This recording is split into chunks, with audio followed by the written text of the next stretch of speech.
और उसके बाद फिर अवनीजेश जी को पहले ले लेते हैं जी। और फिर रत्न कुमार जी को, सुधांशु जी को, तीनों को एक साथ कर लेंगे। सही सही जी, ठीक है जी। हाँ, और क्या। बहुत बढ़िया। और बहुत ये कर सुंदर। लेते हैं, क्योंकि हम इसे आधा घंटा बना रहे हैं, तो उनसे जी हम ये कहें 1 घंटा बनाएंगे तो 10-10 मिनट लें उनसे। ठीक है जी। 10 से 12 मिनट। ठीक है जी, ठीक है जी। सर ये पूरा पहले ही ये कह दें। 1 घंटे का प्रोग्राम होगा सर पूरा? एक हाँ, घंटे का जी। इसको में 1 घंटा रखेंगे और हाँ एक जी घंटे सर। में ये रहेगा कि आपका बोलना भी होता रहेगा, और हम ये नहीं चाहेंगे कोई को बीच में रोकें। उनको कहें कि साहब आपको 10 से लेकर 12-13 मिनट तक आप संबोधित करें। सही। ठीक है सर। तो ये बहुत अच्छा रहेगा इस तरह से। हाँ जी सर। तो 15-10 10-10 मिनट हम दोनों के इससे भी आ जाएंगे तब। जी जी हाँ जी जी। ठीक है सर। हाँ नहीं, इसमें इसमें हम लोग जुड़ गए हैं। हाँ अपने अनिरुद्ध जी जुड़ गए, जो कार्यक्रम संयोजक हैं। हाँ जी सर, मैं जुड़ा हुआ हूँ सर। नमस्कार आप लोगों को। हाँ नमस्कार, जिंदर सिंह ठाकुर शिमला से बोल रहा हूँ। जी सर, मैं अनिरुद्ध दिल्ली यूनिवर्सिटी से। और गुरुजी को प्रणाम। गुरुजी उस दिन आए थे मेरठ। प्रणाम बेटे हाँ अनिरुद्ध जी। जी। मैं सर सिर्फ शुरुआत का इंट्रोडक्शन दूंगा कि कार्यक्रम में कौन कौन लोग हैं, और उसके बाद सब लोग आपके पास रहेगा मंच, और अंत में फिर छोटा सा धन्यवाद लेकर उपस्थित होऊंगा आप लोगों के आशीर्वाद से। बहुत जी जी। ठीक है, बहुत ठीक है। तो ठीक है। इंदर जी 5 मिनट अनिरुद्ध जी के रख लीजिए अपने पास। नहीं सर, मैं 2 मिनट ही लूंगा सिर्फ। अब मेरा मतलब, मैं चाहता हूँ ना कुछ ये, तो 10-10 मिनट दीजिएगा वक्ताओं को।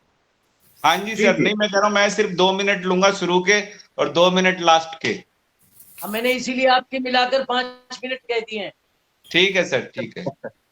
गुरुवर योगेंद्र नाथ जी को सादर नमन। सुधांशु कुमार शुक्ला पोलैंड से। शुक्ल जी आपका स्वागत है। बस आपके चरणों में सादर अभिनंदन। नहीं नहीं, हम लोग दिल में रहते हैं, एक दूसरे के चरणों में नहीं रहना चाहिए। ना ना चरणों में ना ना, ईश्वर के। वो परंपरा दूसरी रहेगी। हम तो गुरुवर के चरणों में ही रह के उनके दिल में बसे हैं।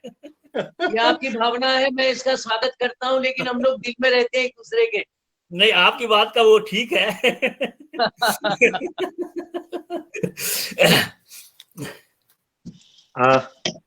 शुक्ल जी, शिमला से इंद्र सिंह ठाकुर का भी प्रणाम। हाँ इंद्र जी, सादर नमन। कैसे हैं आप सर? नहीं, हम ठीक हैं सब, प्रभु कृपा। और अच्छा लग रहा है इस प्रकार से चर्चा में सभी के साथ जुड़ना, और विशेष करके गुरुदेव का होना तो अपने आप में हमारे अरे लिए गुरुदेव की संजीवनी। तो कथा अलग है। गुरुदेव का तो वक्तव्य है, गुरुदेव की वाणी। और जी जी। आज का मंच तो वैसे भी एक तरफ इंद्र है, ये योगेंद्र नाथ जी है, एक तरफ सुधांशु है, फिर अवनीजेश जी हैं। क्या बात है। सर आज नमस्कार। बहुत बहुत मैं समृद्ध, बहुत समृद्ध संगोष्ठी हमारी है आज। और गुरुवर देखो, बात भी किन पर हो रही है? रमापति पर हो रही है। बात भी रमापति पर हो रही है, चर्चा हो रही है। रमापति है, और आज शारदा का स्तवन का दिन है। हाँ, आज बसंत आपके पंचमी। सरस्वती साधक की ऊपर चर्चा चल रही है। दोनों बातें एक साथ है। जी जी जी। बहुत बढ़िया, बहुत बढ़िया। तब ये ईश्वर कृपा ईश्वर और कृपा। गुरुदेव गुरुदेव का आशीष। हाँ वैसे इसके पीछे सब कुछ है, सत्यभान। हाँ देखिए, नाम देखिए। हाँ जी। एक ऐसा संयोग बड़ा मुश्किल से होता है जी। हाँ बिल्कुल सही कह रहे हैं हम। ठीक है। क्योंकि नाम नाम का अपना एक अर्थ होता है, और उस अर्थ के साथ ही सब चीजें चलती हैं। हाँ, आजकल तो देखिए यथा ना, नाम तथा गुण वाली जो मैं बात तो है, इस हमेशा वजह से वो अपने आप दिखाई में दे रही इंद्र है। को रखता हूँ। मैं तो अपने साथ इंद्र को रखता ही हूँ, योगेंद्र हूँ। हाँ।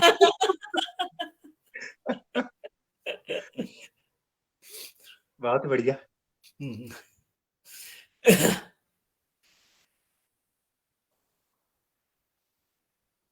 हाँ, इसमें अब लेकिन मुझे रह लग रहा गए है शिमला में आज हमारे कुछ ठंड बीच नहीं है। में मुझे लग रहा है कि ये अमृतसर से किरण खन्ना जी हैं, हिंदी विभाग में, वो भी जुड़ जी। गई हैं। जी। हाँ। गुरुदेव, शिमला में बर्फबारी हो रही है अभी। ये बर्फबारी हो रही है, और आपने देखिए सिर्फ कमीज पहन रखा है। मैं रूसी में बैठ के कोट पहने हुए हूँ।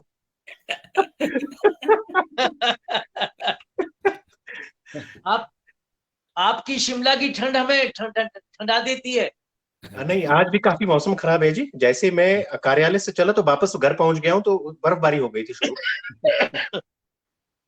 गुरुवर, ये शिमला की ठंड इनकी वाणी में भी शीतलता लाए हुए है, वाणी पर भी इनका प्रभाव ठंड का लगा है। और हम तो ठहरे हरदोई के, वाणी में वो होना स्वाभाविक है, गुरुवर फौरन कहेंगे।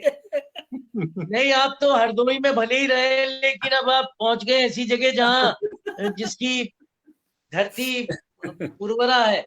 आपके यहाँ भी तो बर्फ पड़ रहा है आज। हाँ, बर्फ पड़ रही है वहां भी सर। यहाँ सारा यूरोप ठंडा है इस वक्त, पूरा यूरोप ठंडा पड़ा हुआ है।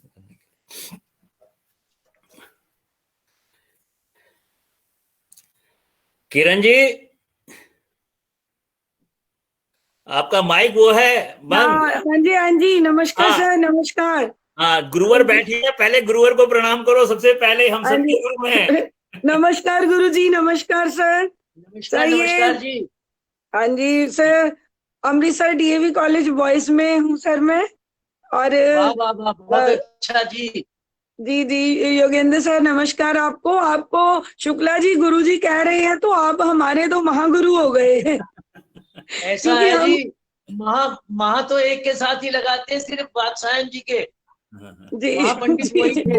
हाँ, महापंडित हमारे यहाँ किसी को, अगर मेरे यहाँ महाब्राह्मण किसी को कह दिया जाए तो बहुत गाली होती है, तो महा मत लगाइए। जी नहीं सर, शुक्ला जी ने यहाँ बहुत रंग बांधा। मेरे ई संगोष्ठी मैंने भी करवाई थी अपने कॉलेज में, तो सभी अभी तक याद करते हैं। तो जो आपके शिष्य हैं वो इतना जो है वो प्रभाव छोड़ते हैं, तो आपको सुनने की उत्सुकता हो रही है। नहीं नहीं, मैं सौभाग्य है मेरा कि आप हैं हम लोगों के साथ आज। जी बिल्कुल सर। और मैं सर, अभी सर कह रहे थे बर्फबारी हो रही है, वाकई सर पंजाब भी आज पिछले दिनों के मुकाबले काफी ठंड रही है। कल बहुत ईश्वर करे पंजाब ठंडा ही रहे, पंजाब ठंडा रहना चाहिए। खालिस्तान वाले गर्म करना चाह रहे हैं इसको। नहीं नहीं, बिल्कुल आपके दुआओं की जरूरत है सर, बिल्कुल। नहीं, पिछले दिनों मौसम में थोड़ी तपिश आ गई थी सर, एक दो दिन से फिर बहुत सर्दी अपना जोर दिखा रही है। आज भी हो है जाएगा सर सब। आपके यहाँ तो वाहेगुरु हैं, दुर्गाना मंदिर है दोनों। बिल्कुल है सर, बिल्कुल है जी। गुरुवर, मंच पर मुझे लग रहा है कि हमारे अग्रज डॉक्टर अविनिजेश अवस्थी जी भी जुड़ गए हैं। वाह, बहुत अच्छा लगेगा मुझे। मैं अविनिजेश जी को सुनता हूँ, टीवी की बहस में देखता हूँ, हमारे इतिहास के व्यक्ति हैं। हाँ, नमस्कार नमस्कार योगेंद्र जी, नमस्कार सुधांशु, नमस्ते, क्या हाल है? बड़े भाई को सदर नमन। अविनिजेश जी, आपको लगभग रोज देख लेता हूँ मैं। अरे अरे अरे, आपका आशीर्वाद है जी, आपका तो आपका प्रशंसक हूँ बहुत बड़ा। अरे अरे अरे अरे, आपका आशीर्वाद चाहिए। शिमला से भी प्रणाम इंद्र सिंह ठाकुर का। भाई साहब प्रणाम। अवस्थी सर प्रणाम, इंद्र सिंह ठाकुर का। इंद्र जी नमस्कार नमस्कार नमस्कार इंद्र जी। आप देखे ना, हमने अवनिजेश को भी ले लिया है, इंद्र को भी ले लिया है, सुधांशु को भी ले लिया है आज, और योगेंद्र तो मैं हूं ही, और रत्न हमारे साथ जुड़ने वाले हैं अभी। वाह वाह वाह। तो आज तो हमारी संगोष्ठी ऐसी हो गई, और हम बात कर रहे हैं रमेश पोखरियाल निशंक पर। जी बिल्कुल बिल्कुल।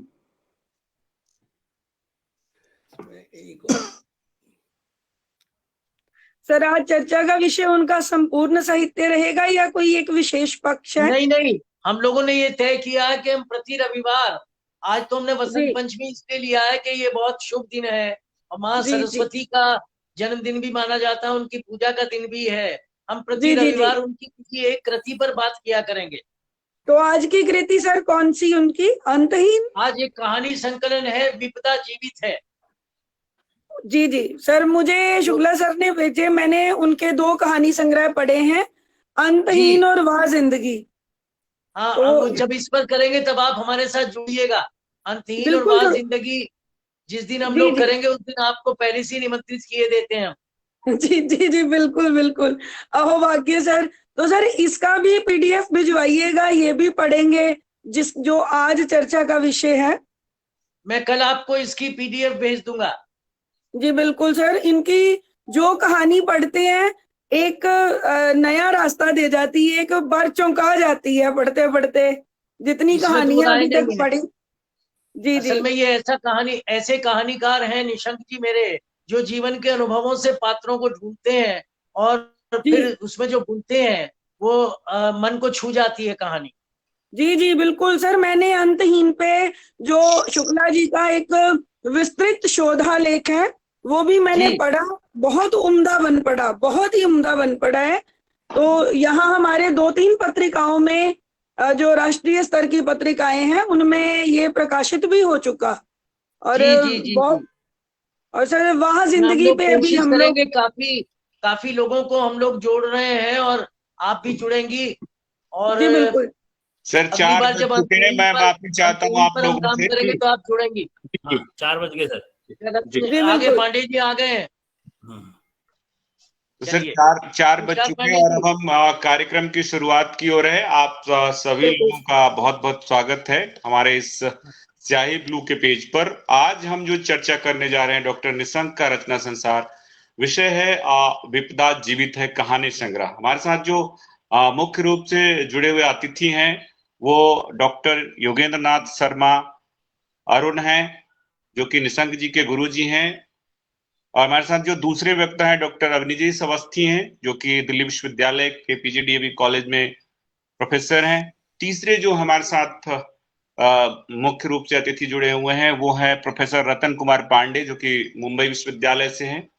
डॉक्टर सुधांशु शुक्ला, जो कि दिल्ली विश्वविद्यालय के हंसराज कॉलेज से छुट्टी लेकर आजकल पोलैंड में हैं, अध्यापन का काम कर रहे हैं। हमारे साथ जो अन्य वक्ता जुड़े हुए हैं डॉक्टर इंद्र सिंह ठाकुर जी, वो शिमला से हैं। और बाकी के संचालन का जो जिम्मा है वो सर के पास है। उससे पहले मैं कुछ 1 मिनट में डॉक्टर निशंक जी की जो जीवन परिचय है और उनकी जो कहानी का कुछ हिस्सा है वो मैं आपको बता दूं कि जी, डॉक्टर रमेश पोखरियाल निशंक जी का जन्म 15 अगस्त 1959 ग्राम पिनानी जनपद पौड़ी गढ़वाल में हुआ था। इन्होंने पत्रकारिता में एमए और पीएचडी की है। प्रकाशित कृतियों की बात करें तो 1.5 दर्जन से अधिक काव्य संकलन, कथा संग्रह और उपन्यास प्रकाशित है। ऐ वतन तेरे लिए काव्य संकलन व खड़े हुए प्रश्न मद्रास विश्वविद्यालय के सौजन्य से तमिल व तेलुगु भाषा में भी अनुवादित किया गया है। इनको कई पुरस्कार भी मिले हैं, जिसमें से राष्ट्रभक्ति से ओतप्रोत रचनाओं के लिए 3 राष्ट्रपतियों द्वारा सम्मानित किया गया है। विभिन्न संस्थानों द्वारा दिल्ली में साहित्य भारती और मुंबई में साहित्य चेतना सम्मान, कोलंबो में अंतर्राष्ट्रीय मुक्त विश्वविद्यालय द्वारा डॉक्टर ऑफ साइंस की मानद उपाधि दी गई है। हिंदी के प्रचार प्रसार में उल्लेखनीय योगदान व उत्कृष्ट साहित्य सृजन हेतु दक्षिण भारत हिंदी प्रचार सभा व तमिलनाडु हिंदी अकादमी और भाषा संगम चेन्नई द्वारा सम्मानित, अंतर्राष्ट्रीय मैत्री समिति और प्रवासी भारतीय सम्मेलन में भारत गौरव सम्मान 2008 भी मिल चुका है। उत्तराखंड गौरव, हिमालय गौरव और साहित्य भूषण आदि अनेक सम्मानों से सम्मानित डॉक्टर निशंक जी की जो आज कहानी संग्रह विपदा जीवित है उस पर चर्चा करने जा रहे हैं। डॉक्टर निशंक ने अपने कथा साहित्य में उत्तराखंड को प्राथमिकता के साथ उकेरते हुए पर्वतीय जनजीवन को सजीव रूप से चित्रित किया है। वास्तविकता यह है कि आजादी के 60 साल बीत जाने पर भी हमारे पर्वतीय राज्यों, आदिवासी क्षेत्रों तथा इलाकों में रहने वाले करोड़ों लोगों किस कठिनाइयों में जी रहे हैं, इसकी अगर पहचान करनी हो तो आप डॉक्टर निशंक के रचना संसार से गुजर सकते हैं।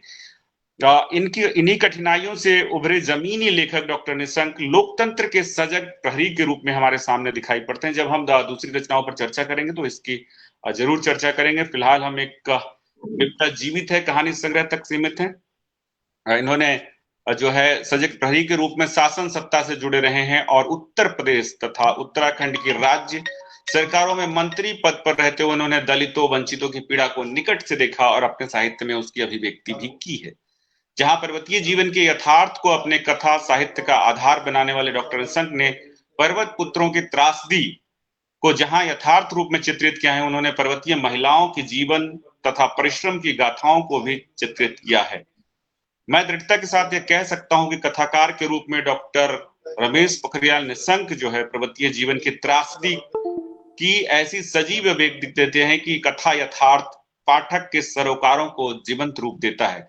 निश्चय ही कथाओं में निर्द्वंद सच को उकेरने वाले कथाकार डॉक्टर निशंक मानवीय संवेदनाओं के सिद्ध हस्तशिल्पी हैं। तो ये मंच जो है अब मैं डॉक्टर इंद्र सिंह ठाकुर जी के पास सौंप रहा हूं और आगे का संचालन का काम वो करेंगे। फिर मैं लौटूंगा अंत में धन्यवाद ज्ञापन के लिए। तब तक सर आप सभी लोगों को बसंत पंचमी की काफी शुभकामनाएं। और ये चर्चा जो है अब मैं आप लोगों के लिए जो है छोड़ रहा हूं और अंत में मैं फिर आप लोगों को सुन करके धन्यवाद ज्ञापन के लिए लौटूंगा। और फिर से आप सब लोगों का बहुत बहुत स्वागत है स्याही ब्लू के इस पेज पर। सर सभी लोगों को मेरा प्रणाम। बहुत बहुत धन्यवाद अनिरुद्ध जी। धन्यवाद अनिरुद्ध जी का बहुत धन्यवाद। आज जिस कार्यक्रम को लेकर के और जिस विशेष दिन के साथ मैं जिन शब्द साधकों के बीच आपको ला रहा हूं, वो अपने आप में साधना में तल्लीन रहे हैं, वर्षों का अनुभव। हमारे समक्ष है गुरुदेव डॉक्टर योगेंद्र नाथ शर्मा अरुण जी, जिनका एक लंबा इतिहास रहा है साहित्य के क्षेत्र में और विशेष करके शिक्षा के क्षेत्र में उनका एक विशेष अवदान। गुरुदेव को भगवंदन। आज जिस विषय को लेकर के हम चर्चा कर रहे हैं, वो चर्चा है एक ऐसे साहित्यकार की, एक ऐसे शब्द साधक की, जिनकी साधना भी एक लंबी यायावरी के साथ यहाँ तक पहुंची है। और आज हमें बड़ा गौरव अनुभव हो रहा है कि आज यही शब्द साधक भारतवर्ष के माननीय शिक्षा मंत्री भी हैं। और इसलिए बड़े सौभाग्य की बात हमारे साथ क्या हो सकती है। और इसी चर्चा में दूसरे जो विद्वान हमारे साथ हैं, अभिनिजेश अवस्थी जी, जिनका एक अपना क्षेत्र रहा है। चर्चा में हम इन्हें देखते हैं, टेलीविजन में देखते हैं, और इनका भी इस वार्ता में रहना हमारे लिए बड़ी सौभाग्य की बात है और पाठकों श्रोताओं के लिए भी। प्रोफेसर रतन कुमार पांडे जी, मुंबई विश्वविद्यालय से संबंध रहा है, हमारे बीच है। और विशेषकर कुमार शुक्ल जी, सुधांशु जो पोलैंड से जुड़े हैं, आप सभी विद्वानों को मैं अभिवादन करता हूं और हृदय से आभार व्यक्त करता हूं कि आज वसंत उत्सव के इस पावन अवसर पर हम साहित्य वार्ता प्रारंभ कर रहे हैं। स्याही ब्लू जो हमारा फेसबुक पेज है, और उस पर हमने डॉक्टर रमेश पोखरियाल निशंक जी के जो साहित्य यात्रा है, उसकी जो हमने एक कृति ली है, विपदा जीवित है। सीधा मैं आता हूं गुरुदेव योगेंद्र नाथ शर्मा अरुण जी की ओर कि आप इस साहित्य साधक के विषय में भूमि का स्वरूप हमें आशीष दें। योगेंद्र शर्मा अरुण जी। इंद्र जी, बहुत बहुत धन्यवाद आपका। आज हम डॉक्टर रमेश पोखरियाल निशंक के जिस कहानी संग्रह पर बात करना चाह रहे हैं, वो है विपदा जीवित है। इस कहानी संकलन में जितनी कहानियां हैं, वो कहीं ना कहीं पर्वतीय जीवन से सीधे जुड़ जाती हैं। मैं शीर्षक कथा की ही बात करना चाहूंगा।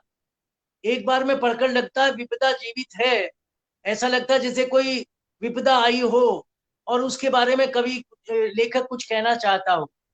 यहाँ इस कहानी में विपदा एक पात्र का नाम है।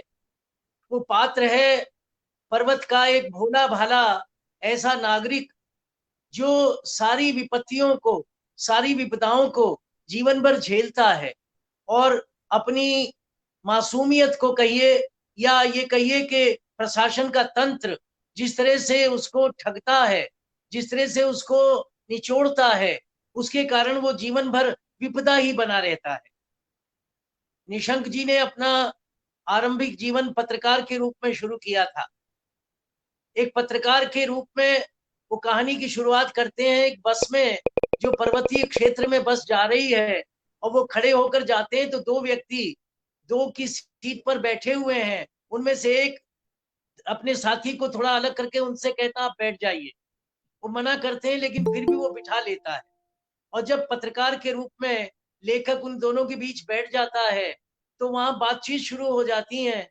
और जब उनकी गरीबी और उनकी मुफलिसी की बात पत्रकार सुनता है तो कहता कि आप लोगों के लिए तो सरकार बहुत बड़ी योजनाएं बनाती है, आपके लिए तो इतना ऋण भेजा जाता है कि आप पशुओं के लिए ऋण ले सकते हैं, आप कृषि के लिए ऋण ले सकते हैं। तो उसका जो दूसरा साथी होता है वो कोनी मारकर कहता क्यों बात कर रहा है, लेकिन दूसरा पत्रकार को कुछ अपनापन देखकर उससे बात करता रहता और यही कहता रहता है कि साहब हमें कहाँ मिलता है, हमें कौन देता है, ये तो बड़े बड़े लोगों को ही मिलता है। और यहाँ आकर जो स्वयं प्रशासन से जुड़े हुए हैं, डॉक्टर रमेश पोखरियाल निशंक, जो स्वयं शासन में और प्रशासन में जीवन को देख चुके हैं, उसकी नजदीकियों को देख चुके हैं, वो स्वयं ये कहते हैं कि भाई ये कैसे हो सकता है कि इतना अधिक भ्रष्टाचार हो कि जिनके लिए शासन भेजता है उन तक पहुंच ही ना पाता हो।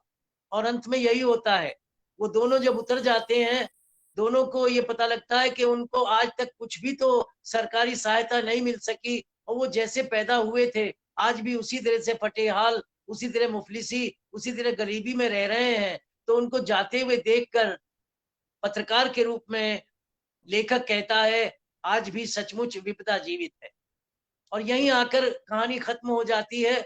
हमें लगता है कि हम एक ऐसे संजीदा लेखक से अपने प्रशासन और अपने शासन की पोल खुलते देखते हैं।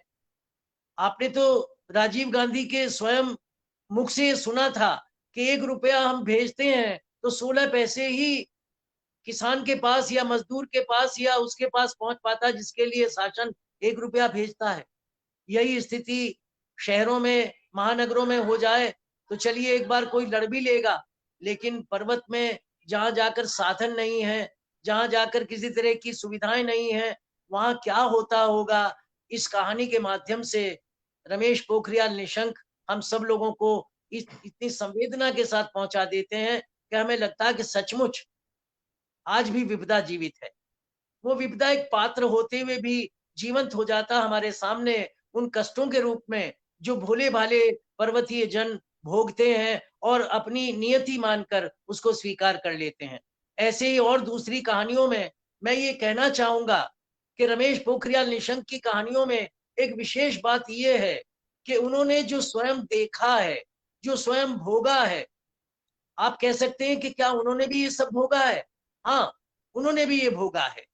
आप सोच सकते हैं कि जो व्यक्ति 8वीं कक्षा पास करने के बाद 9वीं और 10वीं पढ़ने के लिए लगभग 10 किलोमीटर पैदल जाता रहा हो, उसने क्या नहीं पर्वत की समस्याओं को झेला होगा।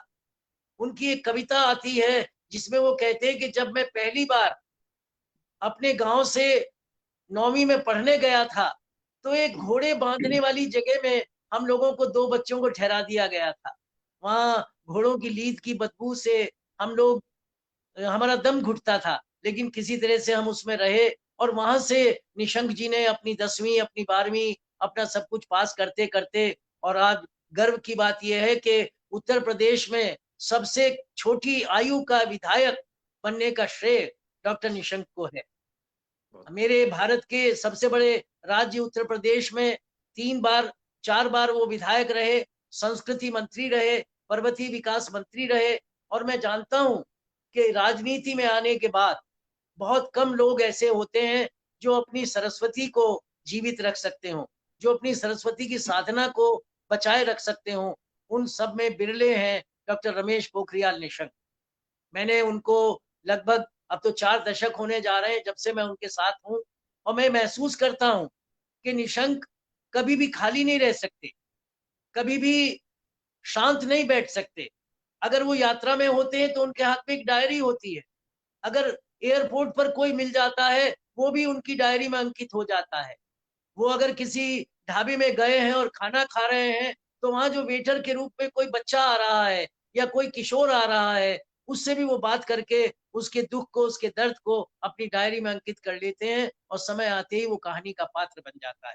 तो मेरे मित्रों, मैं कहना चाहता हूं कि डॉक्टर रमेश पोखरियाल निशंक ऐसे कथाकार हैं जिन्होंने जीवन से पात्रों को लिया है, जीवन से कथानकों को लिया है, और इस सब को आपने, जिन्होंने भी विपदा जीवित है की कहानियां पढ़ी हैं, आप महसूस करेंगे कि हर कहानी में आपको पहाड़ का दर्द मिलेगा, पहाड़ का दर्द जीवंत हुआ मिलेगा। और आप महसूस करेंगे कि आज से 20-30 साल पहले पहाड़ों की क्या स्थिति रही होगी। अभी तो विपदा आई है, अभी हमने देखा है कि हम किस तरह से चमोली जनपद में विष्णुगाड़ योजना में, हम धौली गंगा में बाढ़ आने के बाद, वहां ग्लेशियर फटने के बाद जो विपदा हमने देखी है, हमने जो 2 वर्ष 3 वर्ष पहले केदारनाथ की आपदा देखी थी, उन सब आपदाओं को भी निशंक जी ने अपनी रचनाओं का हिस्सा बनाया है।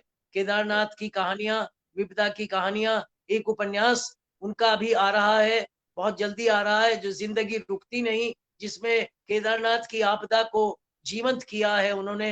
रिपोर्टाज पर आधारित एक उपन्यास उनका आ रहा है। मैं तो सिर्फ इतना कहना चाहूंगा कि आज माँ सरस्वती से एक ही प्रार्थना मैं कर रहा हूं कि मेरे रमेश पोखरियाल निशंक को इतनी शक्ति दें कि वो अपनी रचना धर्मिता के माध्यम से मेरे हिंदी साहित्य की समृद्धि निरंतर करते रहें। और अब मैं स्वागत कर रहा हूं इस ई संगोष्ठी में अपने बहुत प्रिय डॉक्टर अभिनिजेश अवस्थी जी का, जो पीजीडीएवी कॉलेज में है, जहां कभी भाई महावीर जी हुआ करते थे, मेरे बहुत निकट थे वो। और इसी रूप में मैं आज इतिहास के माध्यम से भी डॉक्टर रमेश पोखरियाल निशंक की कहानियों पर प्रकाश डालने का उनसे अनुरोध करूंगा। रत्न कुमार शुक्ल बहुत बड़े महानगर मुंबई से आ रहे हैं, लेकिन कहीं ना कहीं उन्होंने भी जीवन को उस दृष्टि से देखा है जिस दृष्टि से एक कहानीकार देखता है। और सुधांशु जी हंसराज कॉलेज से रहे हैं, मेरे दिल्ली के हंस हैं, आज पोलैंड में चले गए हैं, लेकिन मैं मानता हूं कि वो आत्मा से आज भी हंस हैं। और इस रूप में तीनों वक्ताओं से मैं एक निवेदन जरूर करना चाहूंगा कि हम अपनी इन संगोष्ठियों को 1 घंटे का बनाना चाहते हैं। लगभग 10-12 मिनट प्रत्येक व्यक्ति अगर अपनी बात कह सके तो हम लोग उनके प्रति हृदय से अपनी कृतज्ञता व्यक्त करेंगे। इन शब्दों के साथ आप इंद्र जी को दे रहा हूं, वे अपनी संगोष्ठी का संचालन जारी रखें। बहुत बहुत धन्यवाद गुरुदेव। जिस प्रकार से आपने भूमि का स्वरूप डॉक्टर रमेश पोखरियाल निशंक जी की साहित्य यात्रा से संबंधित विपदा जीवित है, इस शीर्षक को हमारे इस बीच रखा, मैं सीधा आना चाहता हूं डॉक्टर अभिनिजेश अवस्थी जी के साथ। आप हमेशा, हम देखते हैं ऐसा कोई दिन नहीं होता जब राष्ट्र के लिए विपदा ना हो और आप टेलीविजन में वार्ता में भाग न ले रहे हो।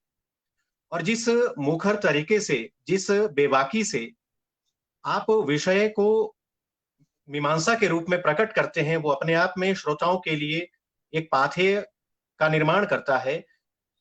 डॉक्टर अवस्थी जी, गुरुदेव योगेंद्र नाथ जी ने कहा कि जो विपदा जीवित है, इसमें व्यवस्था, पर्वतीय क्षेत्र की जो जीवन पद्धति और साथ में शासन प्रशासन व्यवस्था की जो घालमेल है, उसका जीवंत उदाहरण है ये कहानी संग्रह।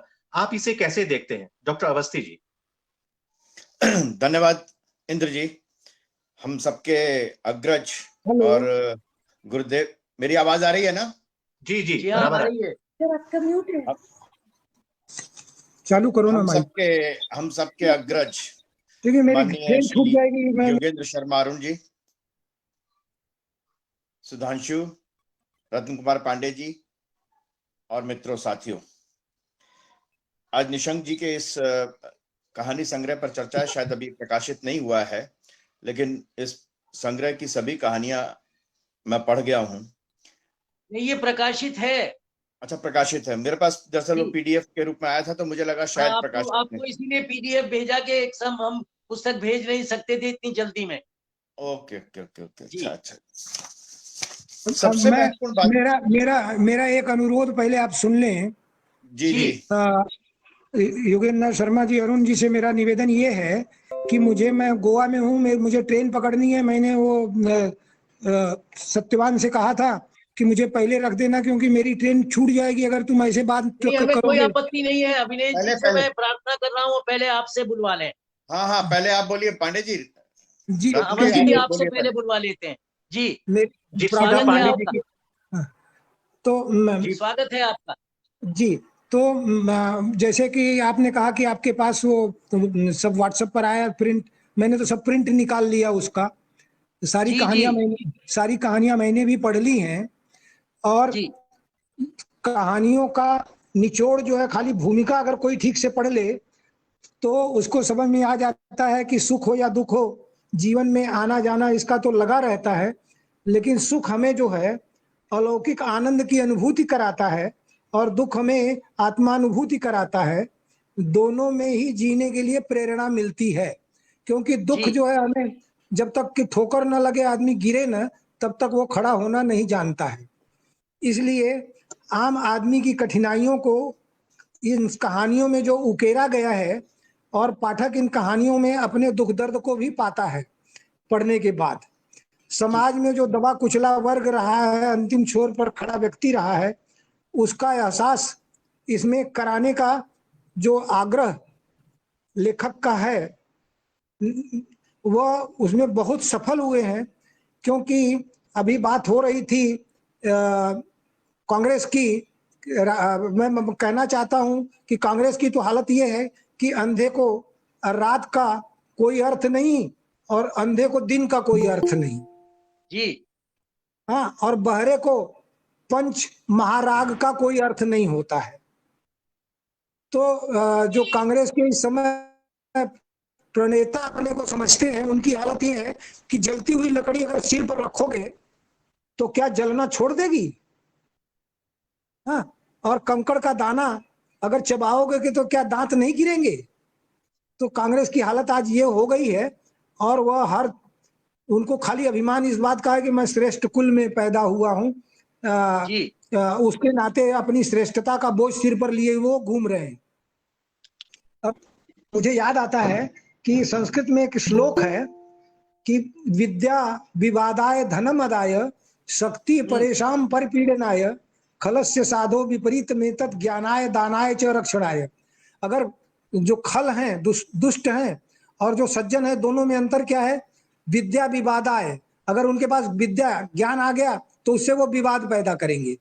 विद्या विवादाय धनम अदाय, अगर धन आ गया तो दूसरों को उस धन से परेशान करेंगे, मुकदमा करेंगे, ये करेंगे, कष्ट देंगे। तो धनम अदाय शक्ति परेशान परिपीडनाय, अगर शक्ति आ गई तो दूसरे को पीड़ा पहुंचाएंगे।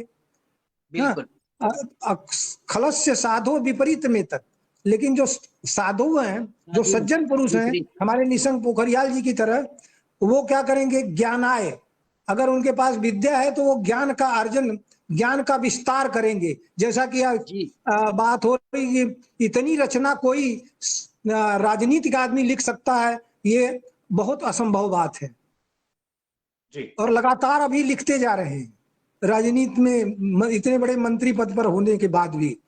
तो विद्या जो है ज्ञानाय, अगर धन आ गया तो दानाय, उनके पास धन हो गया तो वो दान करेंगे। और शक्ति शक्ति जो होगी तो रक्षणाय, अगर उनके पास ताकत आ गई तो असहायों की, दीन दुखियों की रक्षा करेंगे। ये अंतर है। तो कांग्रेस के उनमें और इसमें ये अंतर है। बात यहाँ कहानियों में बार बार आती है, जैसे पहली ही कहानी जिसके नाम पर शीर्षक भी किताब का रखा हुआ है कि विपदा जीवित है। तो ये विपदा जो है, ये कांग्रेस की जो विडंबना और कांग्रेस की जो समस्याएं हैं, वह उनके खुद के द्वारा पैदा की हुई विपदा है, जो उनके सामने आज जीवित है।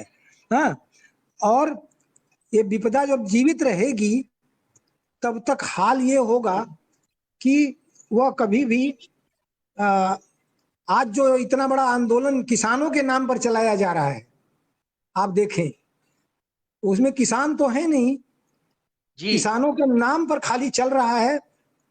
क्यों? क्योंकि जो कृषि कानून बनाए गए हैं उसमें से सबसे बड़ी उनकी परेशानी को किसकी है? जैसे मैं महाराष्ट्र में रहता हूं तो यहाँ के एक बड़े नेता हैं शरद पवार जी। शरद पवार जी किसानों का सारा अनाज खरीद लेते हैं सस्ते दाम में। यहाँ तक कि शुगर मिल, महाराष्ट्र में शुगर मिल बहुत हैं जिनके वो प्रणेता है, सारी मिल उनके कब्जे में है। तो ये जो बिचौलियों की बात हो रही थी कि चाहे किसानों के बीच में जो बिचौलिए हैं, ये बिचौलिए, अगर ये कृषि कानून आ गया तो बिचौलिए कहाँ जाएंगे? शरद पवार ऐसे ही पंजाब में हैं, ऐसे हर प्रांत में बिचौलिए राजनीति, तो वही लोग ये करा रहे हैं। तो मुझे एक कविता धूमिल की याद आती है। कवि धूमिल हुए थे, धूमिल ने एक कविता लिखी है संसद और रोटी जी। उस कविता में वो कहते हैं कि एक आदमी रोटी बेलता है जी हाँ, दूसरा आदमी रोटी खाता है, एक तीसरा आदमी भी है जो न रोटी बेलता है न रोटी खाता है, वो मात्र रोटियों से खेलता है। जी हाँ। मैं पूछता हूं वह तीसरा आदमी कौन है? मेरे देश का संसद मौन है। तो अब तक कांग्रेस के राज्य में देश का संसद मौन था, तीसरे आदमी, क्योंकि उन्हीं के लोग तीसरे आदमी थे जो रोटियों से खेलने वाले लोग थे।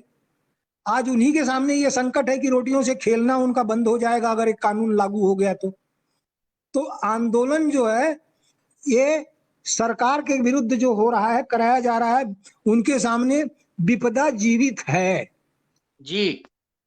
ये बहुत प्रासंगिक रचना है इस समय जो हुई है। और इसमें बिचौलियों का जो मामला है, और इसमें शोषित हैं, पीड़ित हैं, और सबसे एक हाशिए के समाज में नारी भी आती है। नारी की भी बहुत सारी पीड़ा और संवेदना की कविताएं हैं, कहानियां हैं इसमें।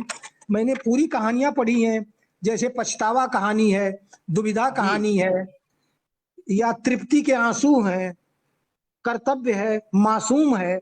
ऐसी कहानियां हैं जिसमें नारी की पीड़ा और नारी के दर्द को निशंक जी ने जिस तरह से उकेरा है, और जिस संवेदना के साथ, क्योंकि रचना के लिए सबसे बड़ी जरूरत होती है घटना नहीं। घटना तो पत्रकार के लिए जरूरी है, घटना पत्रकार देखता है, लेकिन रचनाकार घटना को अपनी संवेदना के साथ जोड़ता है। जब तक वह घटना संवेदना से नहीं जुड़ेगी तब तक वह रचना नहीं बनेगी, वह पत्रकारिता बनेगी।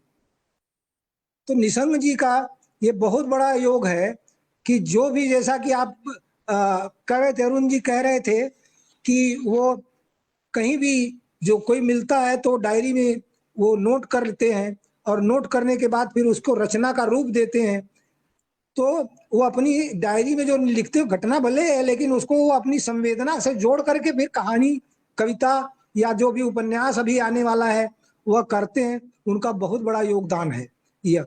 मैं समझता हूं कि इसकी जितनी भी प्रशंसा की जाए वह उतनी ही कम है। और तीसरी बात और एक मैं कहना चाहता हूं कि इसमें कुछ कहानियों में मित्रता का वर्णन है, नर नारी के मित्रता का, पुरुष लड़के लड़कों के मित्रता का। तो मित्रता क्या है? मित्रता आज के लिए यह भी एक बहुत महत्वपूर्ण बात है। आज के मित्र कैसे होते हैं? वह मैं तो देखिए राजनीति में कभी नहीं रहा। मैं 41 साल से मुंबई में हूँ, रहने वाला मैं बनारस का हूँ, लेकिन 41 साल हो गए मुझे मुंबई में। और 41 साल से हिंदी भाषी प्रदेश में रह करके मैंने मित्रता के बारे में जो सुना, मुझे उसमें भी एक श्लोक याद आ रहा है कि जो मित्र होता है वह सच्चा मित्र कौन है? सच्चा मित्र वह है जो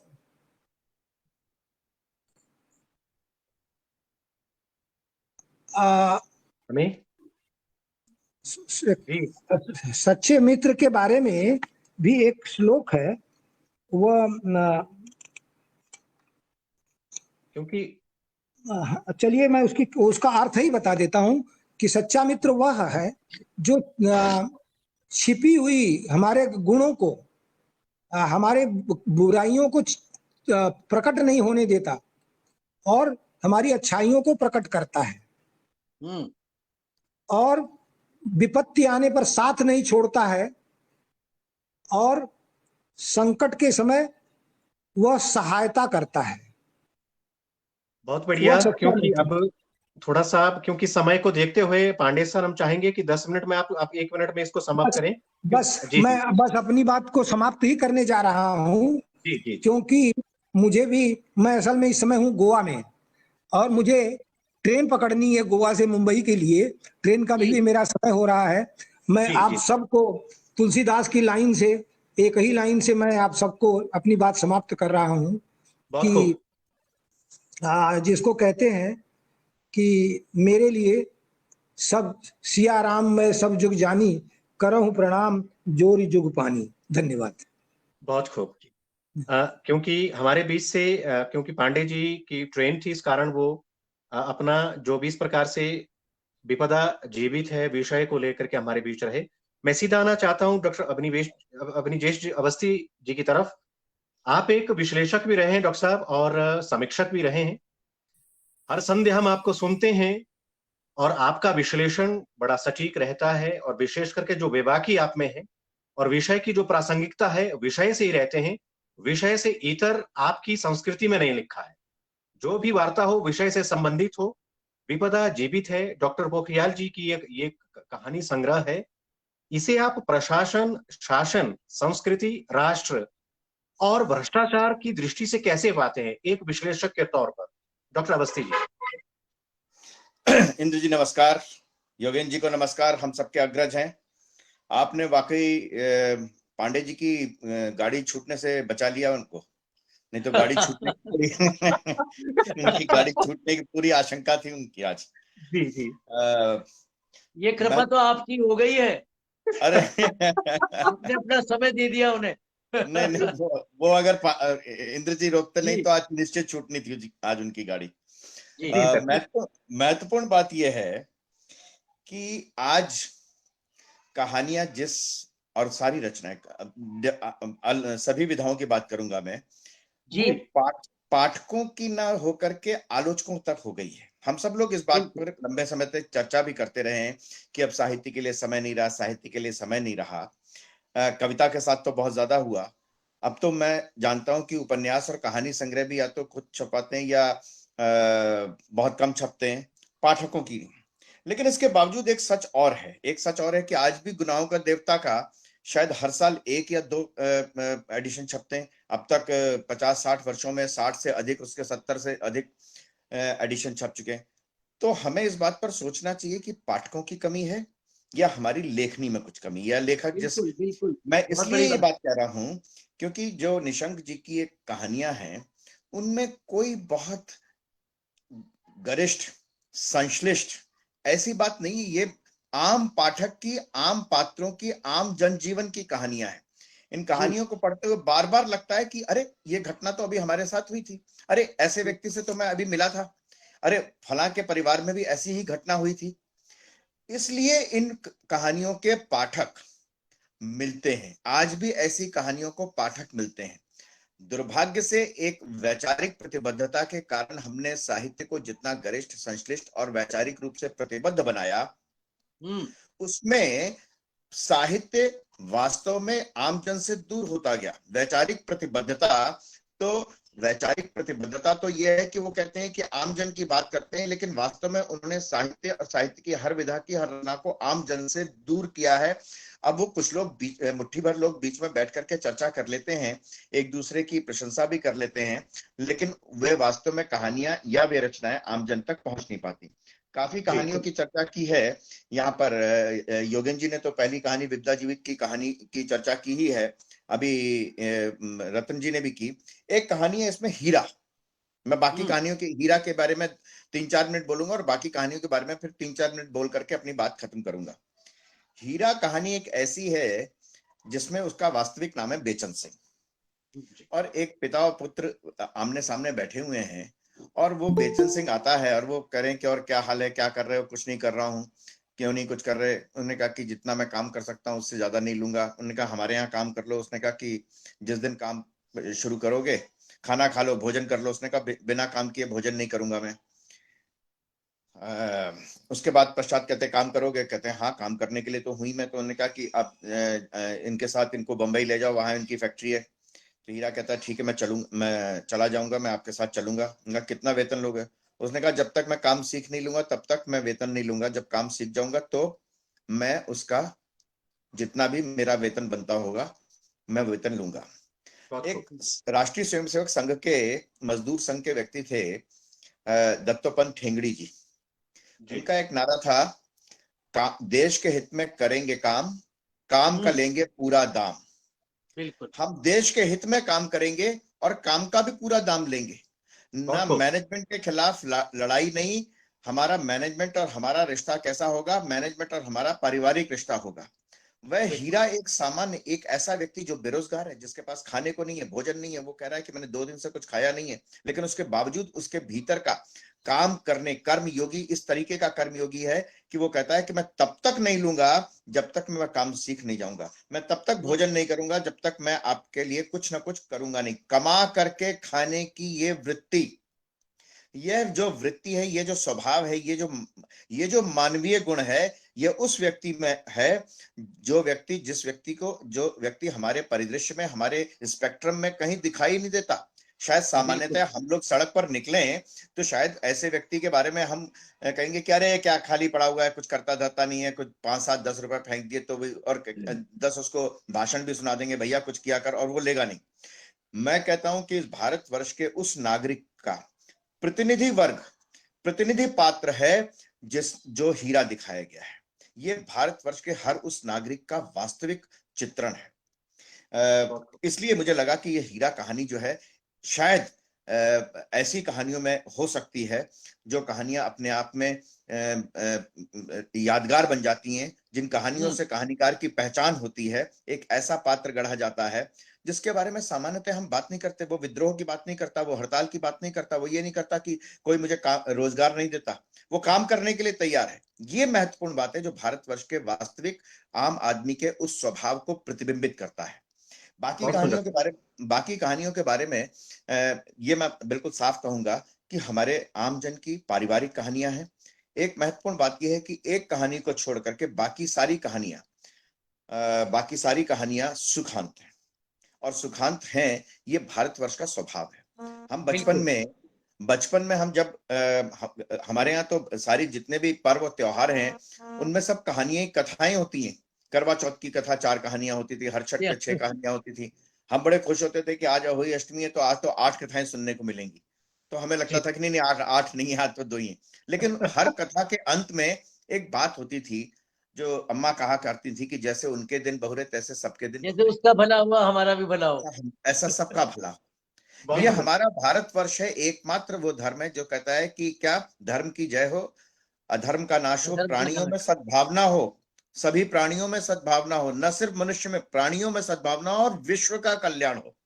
इस भावना को जो व्यक्ति जीता है, उस भावना को जो आत्मसात कर लेता है, वह फिर कहानियों के माध्यम से सिर्फ दुख, त्रास, संत्रास, कठिनाइयां, समस्याएं, विद्रोह, हिंसा, इन सब का चित्रण नहीं करता। ये हम सबकी जिंदगी में है, लेकिन इस हम सबकी जिंदगी में ये सब होने के बावजूद हम समाधान के लिए कोई समस्या न खोजें। दुख की बात यह है कि आज वैचारिक प्रतिबद्धता के कारण जो समस्या नहीं है, उस समस्या को बना करके बहुत ही मैग्निफाइड रूप में दिखाया जाता है। किसान आंदोलन की तो बात की, वो तो है ही एक, उस पर मैं नहीं बोलूंगा, आज उसका विषय नहीं है। लेकिन हम सबके परिवार में, हम सबके जीवन में, 2 भाइयों के बीच में, 2 दोस्तों के बीच में, पति पत्नी के बीच में, माँ बेटी के बीच में, पिता बेटी के बीच में लगातार कुछ ना कुछ ऐसी बातें, ऐसी घटनाएं, ऐसे प्रसंग आते हैं। लेकिन इसके बावजूद हमारी पारिवारिक व्यवस्था में उन सारी समस्याओं का समाधान है जो इन कहानियों में है। महत्वपूर्ण बात, सबसे बड़ी बात मुझे लगी कि इसमें सिर्फ समस्या को दिखा करके, एक दूसरे को गाली गलौज करके, एक दूसरे के प्रति ईर्ष्या, द्वेष, लड़ाई झगड़ा, षड्यंत्र, साजिश, ये नहीं है, वहां पर कहीं भी नहीं है। अगर सौतेली बेटी भी है तो उसका सौतेले भाई से प्यार ऐसा है कि मां तक बदल जाती है। अगर एक लड़की शादी नहीं करती है, उसकी छोटी बहन के साथ कुछ दिक्कत होती है तो उसकी शादी करती है, और किस तरीके से शादी करती है, अपने प्यार को कुर्बान करके, बलिदान करके। ये एक ऐसी बातें हैं जिसमें एक सकारात्मक भाव इन कहानियों से उभरता है। मुझे लगता है पाठकों के बीच इन भावों को पहुंचने के लिए सामान्य पाठक, जो आम पाठक है, मैं स्कूल कॉलेजेस के पाठ्यक्रम में लगाने वाली कहानियों की बात नहीं कर रहा हूं, लेकिन हिंदी का ही नहीं, किसी भी भाषा का, भारतवर्ष का कोई भी पाठक इन कहानियों को पढ़ करके एक नई स्फूर्ति, एक नई ऊर्जा, एक नया भाव, एक सकारात्मक भाव पैदा होता है। ये सबसे महत्वपूर्ण बात है। बाकी योगेंद्र जी ने बात कही है, पांडे जी ने कही है, कहने को बहुत कुछ है, लेकिन हमें भी अपनी समय की सीमा में रहना है। मुझे शाम के कार्यक्रम भी शुरू कर देने होते हैं, इसलिए आप सब लोगों ने मुझे सुना, बहुत बहुत धन्यवाद। बहुत बहुत धन्यवाद डॉक्टर अवस्थी जी कि आपका ये विश्लेषण, जिस प्रकार से आपने एक समीक्षक के रूप में हमारे बीच रखा। मुझे लगता है कि आने वाले समय में पाठक जब विपदा जीवित है का कहानी संग्रह को पढ़ेंगे तो आपके विश्लेषण के साथ वो आगे बढ़ेंगे, ये मेरा मानना। आप हमारे इस फेसबुक पेज में आए, आपका बहुत बहुत धन्यवाद, आपने बहुमूल्य समय दिया। और विशेष करके ऐसे समीक्षक, ऐसे विश्लेषक जब ऐसी वार्ता में रहेंगे और गुरुदेव का इसमें आशीष रहेगा, तो हम चाहेंगे कि ये हमारी यात्रा जो है, जो साहित्य चर्चा की है, वो बहुत आगे तक जाएगी और इसमें कुछ ना कुछ नवनीत जरूर निकलेगा और वही नवनीत अपनी सौरभ के माध्यम से समाज को खुशनुमा करेगा। बहुत बहुत धन्यवाद गुरुदेव जी। गुरुदेव, मैं अब आमंत्रण दे रहा हूँ सुधांशु कुमार शुक्ल जी को, जो पोलैंड से हमारे बीच जुड़े हैं। जिस प्रकार से डॉक्टर अवस्थी ने डॉक्टर पोखरियाल जी के इस कहानी संग्रह को एक बड़े सरल रूप में रखा, उन्होंने कहा कि इसमें कोई क्लिष्टता नहीं है, इसमें बड़ी सरल भाषा में कहानी कथा के रूप में आई है और विशेष करके पारिवारिक संबंध को लेकर के हो, कृषक जीवन के संबंध को लेकर के हो, या पर्वतीय क्षेत्र की संवेदना को लेकर के हो, यह कहानी संग्रह अपने आप में मील का पत्थर होगा, अपने आप में एक संजीवनी देने वाला होगा हिंदी साहित्य के लिए। डॉक्टर शुक्ला जी, आप विपदा जीवित है इस कहानी संग्रह को कैसे देखते हैं? पहले तो मैं मंच को बहुत बहुत धन्यवाद देता हूं। गुरुवर सामने बैठे हैं और आज जीवन का सबसे सुखद पल मेरे लिए मेरे अग्रज अवनिजेश अवस्थी जी बैठे हैं और मैं जहां बैठा हूं इनका आशीर्वाद है। और विपदा जीवित है और इस पर जो इन्होंने कहा है, इन्होंने जिंदगी भर विपदा को जीवित रखा है, इसीलिए अवनिजेश जी हैं। और मैं माननीय शिक्षा मंत्री रमेश पोखरियाल जी के बारे में उन्हीं की पंक्तियों को लेकर बात करता हूं। 12 मिनट लूंगा, 13वां मिनट नहीं होगा। अभी भी है जंग जारी, वेदना सोई नहीं है, मनुष्यता होगी धरा पर, संवेदना खोई नहीं है। किया है बलिदान जीवन, निर्बलता ढोई नहीं है। कह रहा हूं ए वतन, तुझसे बड़ा कोई नहीं है, तुझसे बड़ा कोई नहीं है। बहुत खूब। ऐसे राष्ट्रवादी और मानवतावादी साहित्यकार माननीय रमेश पोखरियाल निशंक जी को नमन करते हुए मैं बात कर रहा हूं कि भारत के लिए और हर 130 करोड़ से ऊपर वाली आबादी और विदेशों में भी रहने वाले उन भारतीयों को गिन रहा हूं, उनका गौरव रमेश पोखरियाल जी हैं, जिन्होंने केवल भारत को ऐसा शिक्षा मंत्री मिला जिसने केवल साहित्य के अंदर ही लगभग 100 से अधिक पुस्तकें लिख दी हैं और अनेक भाषाओं में जिसका अनुवाद हुआ। विपदा जीवित है। गुरुवर ने कहा था कि एक पात्र का नाम है पहली कहानी के अंदर ही। मैं ये कह रहा हूं ये पात्र, गुरुवर का संकेत उस पात्र से था। मैं कह रहा हूं ये पात्र आज रमेश पोखरियाल जी के अंदर जीवित है और हम सबके अंदर जीवित होना चाहिए, यह रमेश पोखरियाल जी कहना चाहते हैं। मेरे बड़े भाई ने कहा कि उनकी जो कहानियां हैं वह सहजता सरलता से हैं, कहीं क्लिष्टता से नहीं है। एक अच्छा कालजयी रचनाकार जो होता है वह सहजता सरलता सामान्यता से ही विशिष्टता की ओर जाता है। सामान्य सी बात जो विशिष्ट बना दे वो जरूर होता है। कवि गोस्वामी तुलसीदास जी बहुत बड़े विद्वान नहीं थे, केशव उनसे शायद ज्यादा, गुरुवर को पता है, वो जानते हैं, उससे बड़े ज्यादा वो थे, आचार्य थे, लेकिन तुलसी कालजयी हो गए, जन जन के अंदर बस गए। और जो उन्होंने, तुलसी ने जिसको लिया वो हमारे रोम रोम में बसा हुआ है, वो हमारे प्रभु और आदर्श राम है, वो हमारे समाज की नींव है, मर्यादा है। ऐसे ही रमेश पोखरियाल के जीवन के अंदर जो कुछ उन्होंने देखा, गढ़ा, सुना और जो पात्र उनके साथ आया उसका ही उन्होंने वर्णन अपने साहित्य में कर दिया है। इसीलिए कहते हैं समाज के हाशिए पर आए उन लोगों के बारे में जो उन्होंने लिखा, वो हमें ये लगता है कि अपने जीवन की कहानी है। हम सब लोग जो बैठे हैं और हम सब में से भी गुरुवर बैठे हैं, जितना संघर्ष इन्होंने किया हुआ शायद हम सब ने नहीं किया, जितना मेरे पिताश्री ने किया उसका आधा भी मैंने नहीं किया हुआ है। और आने वाली जनरेशन जो आज अधिकारों की बात कर रही है, जो यूनिवर्सिटी के अंदर छात्र संघ की बात कर रही है, अपने अधिकारों के लिए लड़ रही है, हम लोगों को पाठ पढ़ाया गया था केवल कर्तव्य का। आज हम कुछ अधिकार के लिए लड़ रहे हैं इधर से लेकर उधर तक और कर्तव्य भूल गए हैं। मुझे कन्हैयालाल मिश्र का मैं और मेरा देश कहानी याद आती है कि जिसके अंदर वो कहते हैं कोई भी काम छोटा और बड़ा नहीं होता। रमेश पोखरियाल जी की कहानी के अंदर वही बात निकल कर आती है, कोई भी काम छोटा और बड़ा नहीं होता। जिस भावना से आप काम करते हैं वह भाव आपको बड़ा करता है, आगे बढ़ाता है। बिल्कुल। इनकी कहानियों के अंदर जो विपदा नाम का पात्र है, गांव के अंदर आज हम देख रहे हैं, बहुत अच्छी कविता। ये 2007 में, जैसे गुरुवर ने बताया कि बहुत पहले ये छप चुकी थी और ये आपको पीडीएफ भेजा गया। 2007 में लिखी हुई कहानी और पत्रकार के रूप में पत्रकार का क्या कर्म है, उस समय रमेश पोखरियाल जी लिख रहे हैं कि जन जन तक जाकर अखबारों के द्वारा लोगों को जागृत करना, सरकार की योजनाओं को वहां तक पहुंचाना। वो व्यक्ति उस समय वो कार्य कर रहे हैं, उस समय उन्होंने करा होगा जिसको उन्होंने 2007 में लिखा। अपना भोगा हुआ, अपना जीता हुआ जो अतीत है उसको उन्होंने कहानी के अंदर लिखा और उन्होंने बताया कि किस प्रकार से वहां पर ये है। उनकी ऐसी वो विपदा कहानी की किस प्रकार गांव के अंदर बैंकों से लोन नहीं मिल पाता पशुपालन के लिए, कृषि के लिए। इनकी एक दूसरी और कहानी के अंदर है, बहारें लौट आएंगी। उस कहानी के अंदर भी उन्होंने दिखाया कि पात्र हंस रहा है और वो पता है कि आपको बैंक से वो नहीं मिला। वो कहता है कि मुझे सब्जी उसके लिए उगाने के लिए मिला, लेकिन सब्जी तो उगी लेकिन वो खत्म हो गई। और हम सब देखते हैं देश के अंदर कि आज नहीं कितने पिछले सालों में के अंदर हुआ, आलू सड़क पर फेंक दिया गया, टमाटर सड़क पर फेंक दिया गया, प्याज फेंक दिया गया, इतनी फसल उगी, बाजार उपलब्ध नहीं। और आज हम किसके लिए लड़ रहे हैं भाई? बाजार जब तक नहीं आएगा किसान कहां जाएंगे? बिल्कुल।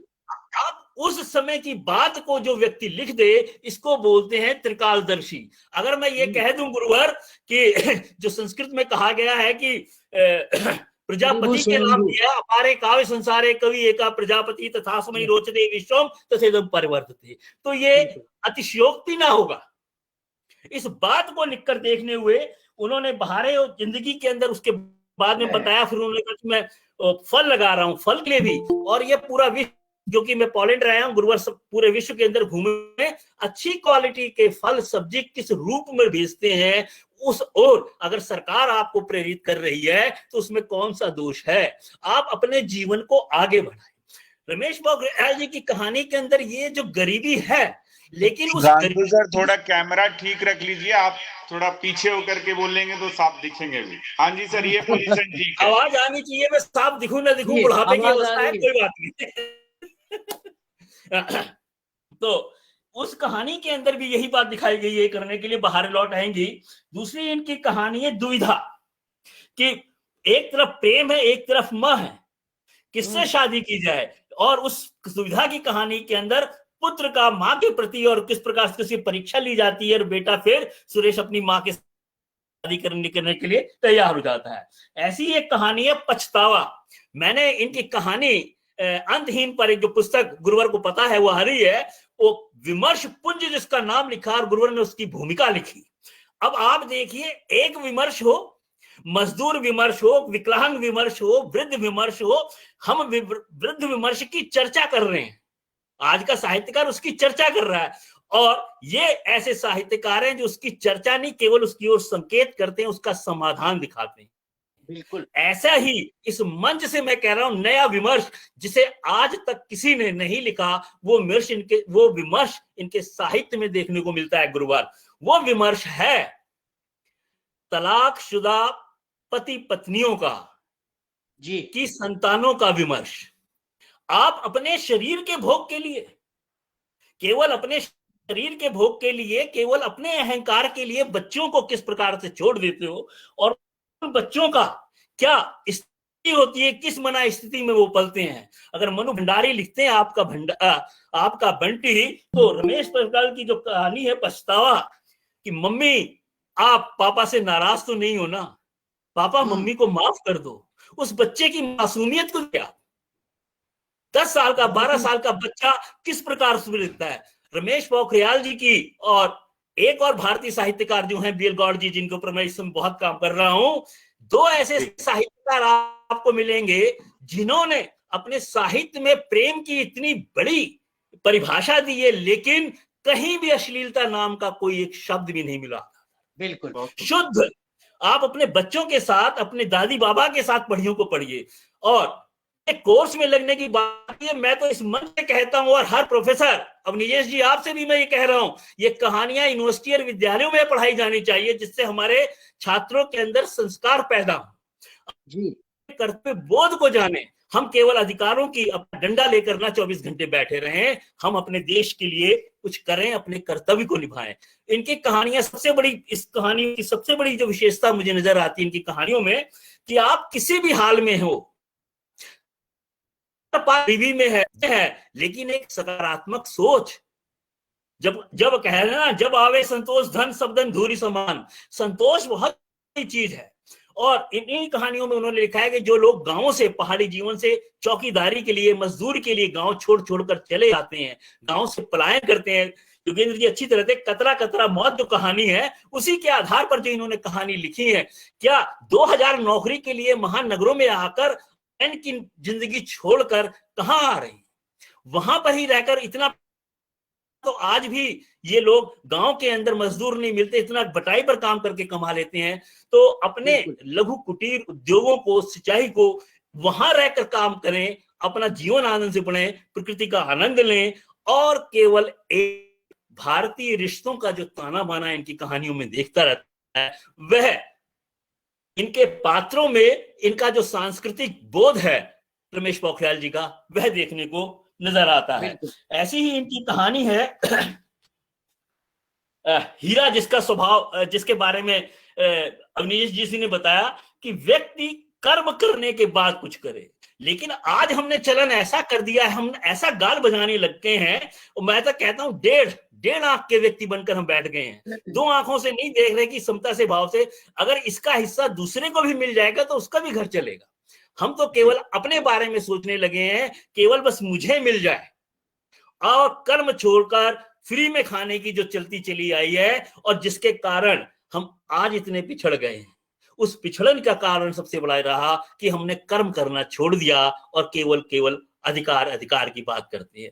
अपनी अंतिम बात ये, इस बात कहता हूं, रमेश पोखरियाल जी की जो कहानियां इसमें भी है, चाहे वो नई दिशा हो, चाहे वो कर्तव्य हो, कर्तव्य का भी जिक्र किया था कि मनुष्य को केवल यह सोचना चाहिए कि मेरा काम करना है, ईश्वर ने जिस हाल में मुझे रखा है, उन गांधी जी के उन बातों की ओर ध्यान रखता है कि के अंदर जो सबसे पीछे खड़ा हुआ आदमी है, उससे तो स्थिति मेरी अच्छी है।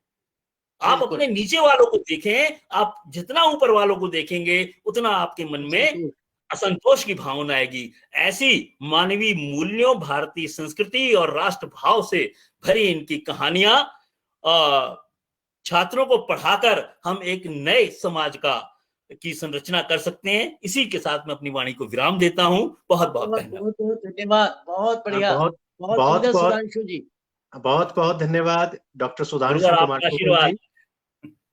डॉक्टर शुक्ल जी ने जिस प्रकार से एक बड़ी सरल रूप में, जैसे डॉक्टर अवस्थी जी ने और पांडे जी ने मीमांसा की विपदा जीवित है, इस शीर्षक को लेकर के जो कहानी संग्रह डॉक्टर पोखरियाल जी का पाठकों के बीच में है, और मुझे लगता है क्योंकि गुरुदेव, जब तक आपकी जो आशीष रूपी वाणी हमें नहीं मिलेगी तब तक हमारी ये वार्ता अधूरी है। तीनों समीक्षकों ने, तीनों विश्लेषकों ने बड़े सटीक विश्लेषण के द्वारा इन समस्त कहानियों को संक्षेप रूप में रखा। मुझे लगता है गुरुदेव कि आज राष्ट्र को समर्पित साहित्य की जरूरत है। आज आवश्यकता है कि देशभक्ति से ओतप्रोत साहित्य लिखा जाए, जिसमें मानवीय संवेदना हो, जिसमें पारिवारिक संवेदना हो, जिसमें कर्तव्य की भावना हो। आज हम कर्तव्य विमूढ़ हो चले हैं गुरुदेव। मुझे लगता है कि निशंक जी का जो साहित्य है, ये यदि महाविद्यालय, विश्वविद्यालयों से सहित और पाठशालाओं में लगे, और वहां यदि कर्तव्य के प्रति हम उन्मुख रहे, विमुख ना हो, हमें लगता है कि यदि आपके मुखारबिंद से कुछ ऐसी वाणी हमें मिले जिससे हम इस वार्ता को और श्रेष्ठ पाथे दे। इस विपदा जीवित है विमर्श में, इस चर्चा में आप हमें क्या आशीष देते हैं गुरुदेव? अरुण जी। इंद्र जी, आज मां सरस्वती का ये पावन दिन हमारे लिए बहुत सौभाग्यशाली है। मेरे तीनों मित्रों ने, तीनों साथियों ने जिस तरह से विपदा जीवित है कथा संग्रह को लेकर, जीवन मूल्यों की जो अभिव्यक्ति डॉक्टर रमेश पोखरियाल निशंक की कहानियों में हुई है, जो मानवीयता और संवेदना उनकी कहानियों में मुखर हुई है, उस सबको यहाँ रेखांकित किया है, मेरे लिए बहुत सुखद है। जी गुरुदेव। मैं ये मानता हूं कि डॉक्टर रमेश पोखरियाल निशंक जीवन मूल्यों के ऐसे चितेरे हैं कि जिन्होंने स्वयं उन जीवन मूल्यों को अपने जीवन में उतारा है। जी अभी अविनेश जी कह रहे थे, अविनीजेश जी ने जो कहा था कि हम जो कुछ करते हैं वो स्वयं में उतार नहीं पाते। मैं बड़े गर्व के साथ कह सकता हूं कि डॉक्टर निशंक का जीवन एक पारदर्शी व्यक्तित्व का जीवन है। उन्होंने जो स्वयं देखा है वही अपनी रचनाओं में लिखा है। आजकल कोरोना काल में जो उन्होंने कविताएं लिखी हैं, मैं जी आजकल उनको पढ़ रहा हूं और मैं आपसे सच कहता हूं, मैंने जी निशंक जी को लिखा भी है कि मैंने अपनी आयु के जिस केंद्र पर मैं पहुंच चुका हूं, जिस मोड़ पर मैं पहुंच चुका हूं, वहां जाकर जब निशंक जी की वो कविताएं मैं पढ़ता हूं तो मुझे लगता है कि मैं अपने आप को सार्थक कर रहा हूं। मैं आपको संक्षेप में बताना चाहता हूं, एक कविता अभी मैंने पढ़ी है, चूल्हे से संवाद। तो बहुत उसमें खूब। वो लेते हैं कि मैं जब गांव गया, मैंने देखा कि मेरा वो चूल्हा जिस पर मेरी माँ कभी मुझे दूध गर्म करके पिलाया करती थी, भोजन कराया करती थी, वो झाड़ झंकार से ढका हुआ पड़ा है। मैं उसके पास गया और मैंने उससे जब संवाद करना शुरू किया, उस संवाद में निशंक जी अपने पूरे बचपन को ले आते हैं, अपने पूरे गांव को ले आते हैं, अपनी पूरी उस संस्कृति को ले आते हैं जो पर्वतों की संस्कृति है। और तब वो ये कहते हैं कि मेरा चूल्हा आज महानगरों से कहाँ गायब हो गया है, कैसे वो आज मेरे जीवन से परे चला गया है। और चलते वो कहते हैं कि देख, तूने मुझे जीवन दिया है, तूने मुझे वो मूल्य दिए थे जहां, और तेरे रूप में मैं अपनी माँ को पाता हूँ। मैं वहां जाकर भावुक हो जाता हूँ कि चूल्हे के माध्यम से रमेश पोखरियाल निशंक अपनी माँ को याद कर लेते हैं। ये जो संवेदना है, इस संवेदना को आज हम साहित्य में जाने क्यों कहीं ऐसा पा रहे हैं कि वो संवेदनाएं नहीं मिल रही हैं। हम लोग विलुप्त हो गई। यथार्थ के मारे हो गए हैं, संवेदनाओं को कहीं हम पता नहीं क्यों भूल रहे हैं। और मैं अंत में जब कहा करता हूँ, चार पंक्तियां आज भी कहता हूँ, बहता जाता है जीवन चलता जाता है, बहता जाता है जीवन चलता जाता है, आता है इंसान यहाँ तो जाता है, पर विश्व याद करता है केवल उसको ही जो समय रेत पर अपना पांव जमाता है। मेरे बहुत निशंक समय के बहुत बढ़िया। फिसलते रेत पर अपने पांव इतनी मजबूती से जमा रहे हैं। देखिए, राजनीति में बहुत लोग आए हैं जिन्होंने साहित्य की सेवा की है। द्वारिका प्रसाद मिश्र मध्य प्रदेश के मुख्यमंत्री थे, महाकाव्य रचा था, भरत को केंद्र में रखकर महाकाव्य, साकेत संत करके उनका महाकाव्य था। जी संपूर्णानंद जी हुए उत्तर प्रदेश के मुख्यमंत्री थे, निबंध बहुत लिखे। लेकिन एक ऐसा व्यक्ति आया है जो राजनीति में कमल की तरह रह रहा है।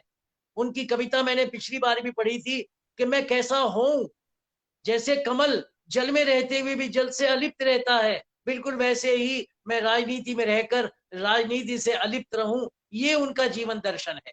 और इस बहुत जीवन दर्शन को लेकर डॉक्टर निशंक आज जिस तरह से हमें कहानी दे रहे हैं, उपन्यास दे रहे हैं, हमें कविताएं दे रहे हैं, और इस तरह से केवल इतना ही नहीं, आज मुझे गर्व होता है कि भारत का कोई ऐसा राष्ट्रपति नहीं रहा जिसने निशंक जी को सम्मानित नहीं किया। जी सब राष्ट्रपतियों ने उनको सम्मानित किया है। और इस दृष्टि से, और जहां तक एपीजे अब्दुल कलाम की बात है, एपीजे अब्दुल कलाम ने तो उनसे ये कहा था, ए वतन तेरे लिए को जब उन्होंने पढ़ा, हिंदी भाषी थे, केरल से आते थे, लेकिन उसके बाद कहा, निशंक तुम ये सब कैसे लिख लेते हो? और ये जब पूछा, उन्होंने कहा कि आपके आशीर्वाद से। और वो इतने बहुत बढ़िया। गदगद हो गए थे। आशीर्वाद माने एपीजे अब्दुल कलाम ने प्रत्यक्ष रूप में कभी आशीर्वाद नहीं दिया होगा, वहां आप देखिए बुजुर्गों के आशीर्वाद से, बड़ों के बहुत आशीर्वाद से, उन लोगों के आशीर्वाद से जिन्होंने जीवन को जिया है। मैं उन्हीं के जी अनुभवों को लेकर अपनी रचनाओं में उतारता हूँ। आज की हमारी ये संगोष्ठी इतनी सफल हुई है 1 घंटे में कि हमने आज निशंक जी के हृदय को सुधांशु जी के माध्यम से, अवनीजेश अवस्थी जी के माध्यम से, रत्न कुमार पांडे जी के माध्यम से, इंद्र सिंह ठाकुर जी के माध्यम से, अनिरुद्ध जी के माध्यम से, इन सब के माध्यम से आज हमने निशंक जी के उस कृतित्व को देखा है, जिस कृतित्व को केवल एक कहानी के माध्यम से, विपदा जीवित है, उससे उन्होंने जीवन को जोड़ा है। पर्वतों को महानगरों से जोड़ा है, शासन प्रशासन को कहाँ भ्रष्टाचार से मुक्त कर सकते हैं, ये संकेत भी निशंक जी ने दिया है। आज सत्यभान ने जिस तरह से इस संगोष्ठी का आयोजन किया, अनिरुद्ध जी ने जिस तरह से इसको हमारे सामने प्रत्यक्ष किया, मैं अनिरुद्ध जी को भी बहुत धन्यवाद देना चाहता हूँ, आशीर्वाद दे रहा हूँ। इंद्र जी मेरे हैं, सुधांशु जी मेरे हैं, रोज प्रातः नमस्कार हो जाता है मेरा उनसे, पोलैंड में बैठकर भी। और अब तो मुझे लगता है मेरी मोना, जो मेरे लिए मेरी भांजी भी है, वो मामा जी, मैं उसका मामा हूँ, और इन्होंने मुझे गुरुवर कहना शुरू कर दिया है। लेकिन हंसराज कॉलेज में आपको मैं हंस मानता हूँ सुधांशु जी, इसलिए उतना बड़ा मुझे मत बना दीजिए कि मैं कहीं ये लगने लगूं कि पता नहीं क्या हो गया हूँ। गुरु में हो जरूर हूँ, 80 वर्ष का हो गया हूँ, आप गुरुवर कह देते हैं, मैं शिरोधारी कर लेता हूँ, लेकिन मैं तो आपका भाई हूँ और आपको हृदय में रखता हूँ। बहुत बहुत धन्यवाद अनिरुद्ध जी, आपको सबको धन्यवाद देंगे। जी सर, बहुत सारगर्भित शब्दों में जो लोगों ने अपनी बातें कही हैं, और जो हमने ये शुरुआत की है मां शारदे के आशीर्वाद से, हमने ये जो है पहले रखा गया था रविवार, ये पुस्तक वार्ता नाम है, लेकिन ये मंगलवार को शुरू किया गया है और मंगल ही करेंगे हम आगे जो है प्रोग्राम करेंगे तो, और आप लोगों के आशीर्वाद से। और अब से ये जो कार्यक्रम है ये हर रविवार को ही प्रस्तुत किया जाएगा सब लोगों के सामने, और रविवार को ही ये, इसका नाम ही हमने रविवार पुस्तक वार्ता रखा है। लेकिन हमने सोचा कि इस रविवार के निकट ही जो मंगलवार है वो माँ सरस्वती का दिन है, और सरस्वती पुत्र निशंक जी की कहानियों पे चर्चा करनी थी, उनके रचना संसार पे चर्चा करनी थी, तो हमने ये दिन चुना। तो आज मंगलवार ये पुस्तक वार्ता कहते हुए आप सभी लोगों का धन्यवाद करते हैं। और स्याही ब्लू जो है फिर से आपके सामने उपस्थित होगा। आप लोगों का बहुत धन्यवाद कि आप लोगों ने अपना कीमती समय दिया। फिर हम अगली चर्चा में जो है निशंक जी की किसी और कहानी संग्रह के साथ जुड़ेंगे आप लोगों से, और तब सही में इस कार्यक्रम का नाम रविवार पुस्तक वार्ता हो जाएगा। और फिर आप लोगों से जुड़ करके और उनके कहानियों के जो आप लोगों ने जैसे कि चीजें बताई हैं कि पर्वतीय संवेदना, या जैसे अभी अभी सर ने एक कहानी की चर्चा की है चूल्हे से संवाद, शायद चूल्हा ही खत्म हो गया है, गैस चूल्हे ने जो है सारी मिट्टी अपने यहाँ पर खाली समेट लिए, गंदगी के रूप में चूल्हे के पास मिट्टी तो है, मगर वह असली मिट्टी जो पका करके लोगों को मजबूत बनाती थी वो कहीं ना कहीं गायब हो गई है। मैं उनकी और कहानियों का नाट्य रूपांतरण भी कर रहा हूं, तो कई कहानी संग्रह से गुजर भी रहा हूं। तो आजकल हॉस्पिटल एक बड़ी समस्या है, और हॉस्पिटल में किस तरीके से मरीजों के साथ व्यवहार किया जाता है वो एक कहानी संग्रह है, उन सब चीजों पर भी चर्चा करेंगे। सर आप लोगों का बहुत धन्यवाद, इंद्र सिंह सर का धन्यवाद, सुधांशु सर का धन्यवाद, गुरुजी का धन्यवाद, क्योंकि सब लोग गुरुजी कह रहे हैं, मैं बार बार नाम कहूंगा ठीक नहीं होगा, गुरुजी का धन्यवाद। अवनिजेश सर का धन्यवाद। अवनिजेश सर शायद चले गए हैं, वो लेफ्ट हो गए हैं। तो सर आप लोगों का स्याही ब्लू की तरफ से स्वागत भी है और धन्यवाद ये भी है कि ये आज का एक शुरुआती कार्यक्रम था और सफलता पूर्वक संपन्न हो गया है। सर ने हमें पहले बता दिया था कि उन्हें फ्लाइट पकड़नी है, लेकिन हम लोग शायद उस बात को आप लोगों को इन्फॉर्म नहीं कर पाए थे, इंद्र सिंह सर को नहीं बता पाए थे, इसके लिए माफी चाहते हैं सर। मैं एक बात कहना चाह रहा हूँ सर, एक बात कहना चाह रहा हूँ, अपनी बात बोल जाऊं। मोना जी सामने आ गए हैं गुरुवार के, पोलैंड के अंदर मैंने गुरुवार इनकी वह जिंदगी कहानी और अंतहीन पढ़ाई, और वह जिंदगी पूरी पढ़ाई, और जिन विदेशी बच्चों को हिंदी पढ़नी आती नहीं, मैंने हिंदी बोलना सिखाया, उन्हें कहानी पढ़ाया, उन्होंने कहा कि इतनी अच्छी कहानियां हमने नहीं पढ़ी। बहुत खूब सर, सांस्कृतिक राजदूत हैं वहाँ। हाँ। और मैं ये चाहता हूँ कार्यक्रम के द्वारा ये बात जाए, इनकी कहानियों का नाट्य रूपांतरण हो, क्योंकि ऐसा लगता है कहानी पढ़ते पिक्चर सी चलती चली आ रही है। आज रोटी कपड़ा मकान, हमारे अनिरुद्ध कर रहे हैं नाट्य रूपांतर। सुधांशु सर मैं नाट्य रूपांतरण कर रहा हूँ, जल्दी आपको एक शॉर्ट फिल्म बना करके और प्रस्तुत करके दिखाऊंगा, उनकी एक कहानी को मैंने चुना हुआ है। जैसे ही मैं दिल्ली में आऊंगा, दिल्ली के हर कॉलेज के अंदर छात्रों के अंदर ये नाट्य रूपांतरण कराया जाएगा छात्रों से। हाँ जी सर, जरूर जरूर सर। शिमला में भी कराया जाएगा सर के आशीर्वाद से, इंद्र सिंह सर के आशीर्वाद से। नहीं बिल्कुल, शिमला में हम पंजाब भी ध्यान में रखिएगा, अमृतसर में भी भिजवाइएगा। हाँ जी मैम, जरूर जरूर। जरूर करवाएंगे सर आप इस वाला। अंतहीन कहानी संग्रह पर करें तो किरण जी को जरूर बुलाइएगा। जरूर जरूर सर, जरूर। मेरा सौभाग्य हाँ। सर, मैं जरूर बोलना चाहूंगी। ठीक है सर, आप अब रहेंगी, कार्यक्रम को रहेंगी। समाप्त करते हुए मैं आप लोगों से विदा लेने की इजाजत चाहता हूँ। और मुझे ठीक है सर सर। PDF मोना भिजवाइएगा। जी, मोना जी, योगेंद्र जी आप मुझे, गुरु जी आप मोना मुझे जी। PDF भिजवाइए विपदा का, जो आज मोना जिसपे जी। वर्ष हुआ। आप हमें उसका या अनिरुद्ध जी को किसी को भी अपना ईमेल भेज दीजिएगा। माइक ऑन करें मोना जी। मेरे गुरु जी के पास है, शुक्ला जी के पास। हाँ सर। मोना जी, गुरुवर बैठे हैं। नमस्कार मामा जी, प्रणाम। गुरुवर बैठे हैं। जीती रहे मोना। मैं ठीक हूँ, आशीर्वाद है सर आपका। मतलब मेरे से बोला नहीं जा रहा, इतना अच्छा लग रहा है आपको देखकर सामने, अरे बहुत मेरी ही अच्छा मोना, लग रहा है। मैं तो देख ले हीला को और भाई साहब को देख के तुझ में देख लेता हूँ दोनों को। तो बल्गारिया से बस एक वार्ता और हो जाए आपके साथ। स्वस्थ रहें, प्रसन्न रहें सब, और जीती रहे बेटे, बस बहुत यही। खुश रहे बेटा, बहुत खुश रहो, बहुत खुश धन्यवाद। रहो। बहुत जी भावुक सर, हुई है सभी की मोना। कुशलता की नहीं, मोना सभी की मोना मेरी कुशलता बेटी की है साहब। प्रार्थना करते हुए हम विदा लेते हैं आप लोगों से। फिर रविवार पुस्तक वार्ता में हम फिर मिलेंगे, जी। तब तक के लिए धन्यवाद। धन्यवाद। नमस्कार।